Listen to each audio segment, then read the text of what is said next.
Dasher has arthritis, Comet takes the cold, Prancer's sick of staring, and Dancer's big behind. Cupid married Blitzen, and Donner's lost his mind.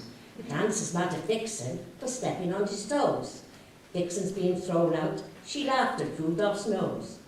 If you are a reindeer, we hope you will apply. There is just one tricky part. You must know how to fly. Sadly, I don't. Amen.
Do you mind? There we go.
performed at a primary school, which was improvised by the children. This is not always a good idea, because small children can be very unpredictable, particularly when faced with an appreciative audience. Mary, a pretty little thing of about 6 or 7, was busy bustling around the stage, wiping and dusting, when the angel of the Lord appeared stage right. The heavenly spirit was a tall, self-conscious boy with a plain, pale face and sticky-out ears. He was dressed in a flowing white robe, large paper wings, and sported a tinsel halo, somewhat crooked. Having wiped his nose on his sleeve, he glanced around suspiciously, then sidled up to Mary, as a dodgy market trader might, to see if you were interested in buying something from under the counter. "Who are you?" Mary asked sharply, putting down her duster and placing her hands on her hips. This was not the quietly spoken, gentle-natured Mary I was used to.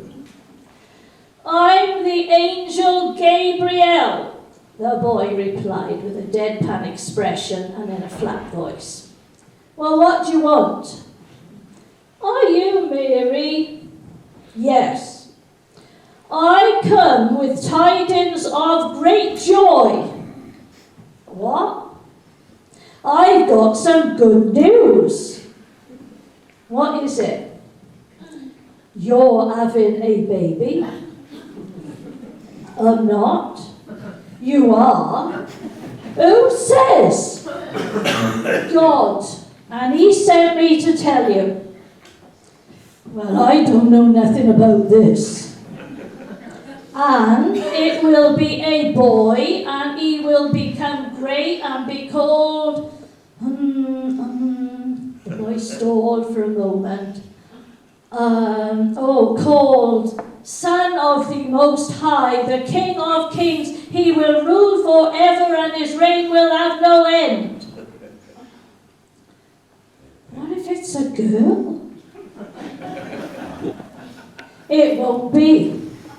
"You don't know, it might be." "It won't, 'cause God knows about these things." "Oh, and you must call it Jesus." "I don't like the name Jesus. Can I call him something else?" "No." "What about Gavin?" "No," the angel snapped. "You have to call it Jesus, otherwise you don't get it." "All right then," Mary agreed. "But I don't know what I'm going to tell Joseph," she said with a worried expression, picking up her duster. "Just tell him it's God's." "Okay," Mary smiled for the first time.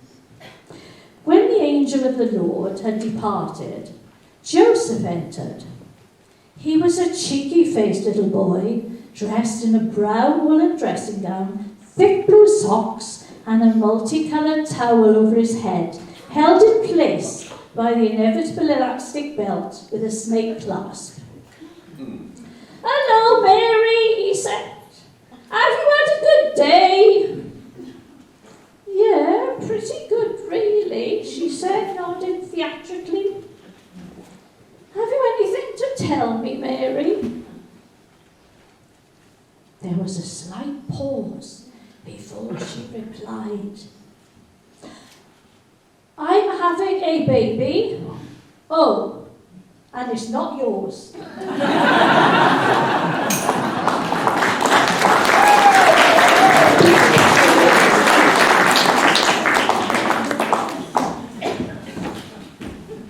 We are now going to share with you some excerpts from Dylan Thomas's A Child's Christmas in Wales.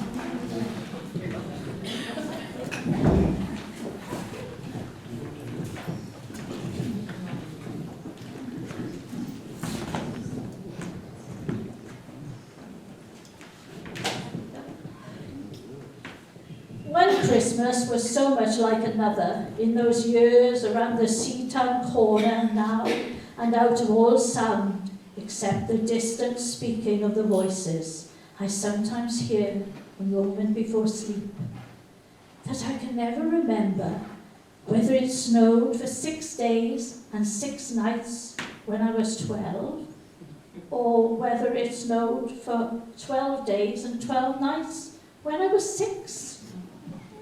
It was on the afternoon of the Christmas Eve, and I was in Mrs. Prothero's garden, waiting for cats with her son Jim.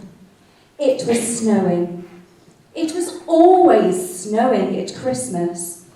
December, in my memory, is white as Lapland, though there were no reindeers. But there were cats. Patient, cold, and callous, our hands wrapped in socks, we waited to snowball the cats. Sleek and long as jaguars, and horrible whiskered, spitting and snarling. They would sink and sidle over the white back garden walls, and the lynx-eyed hunters, Jim and I, fur-capped and moccasin trappers from Hudson Bay off Mumbles Road, would hurl our deadly snowballs at the green of their eyes. The wise cats never appeared. We were so still, Eskimo-footed Arctic marksmen in the muttering silence of eternal snows. Eternal? Ever since Wednesday. That we never heard Mrs. Prothero's first cry from her igloo at the bottom of the garden.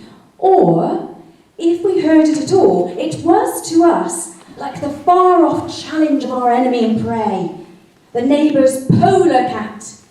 But soon the voice grew louder. "Fire!" cried Mrs. Prothero, and she beat the dinner gong. And we ran down the garden with snowballs in our arms towards the house, and smoke indeed was pouring out of the dining room, and the gong was bomb-belated, and Mrs. Prothero was announcing ruin, like a town crier in Pompeii.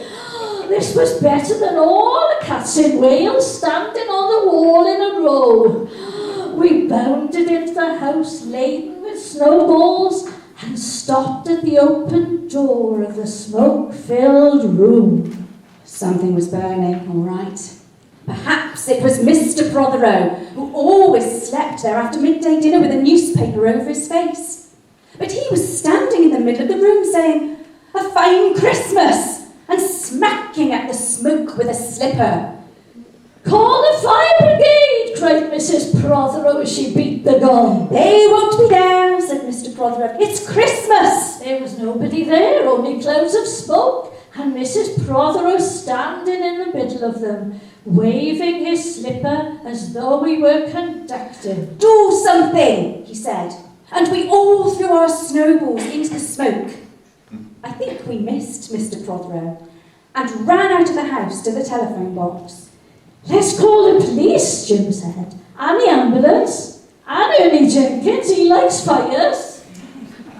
But we only called the fire brigade, and soon the fire engine came, and 3 tall men in helmets brought a hose into the house, and Mr. Prothero got out just in time before they turned it on. Nobody could have had a noisier Christmas Eve. And when the firemen turned off the hose and were standing in the wet, smoky room, Jim's aunt, Miss Prothero, came downstairs and peered in at them. Jim and I waited patiently to hear what she would say to them. She said the right thing, always.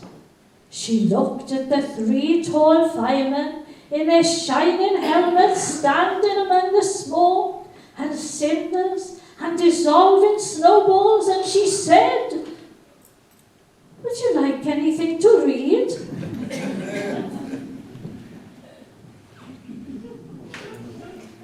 And I remember that we went singing carols once, when there wasn't the shaving of a moon to light the flying streets.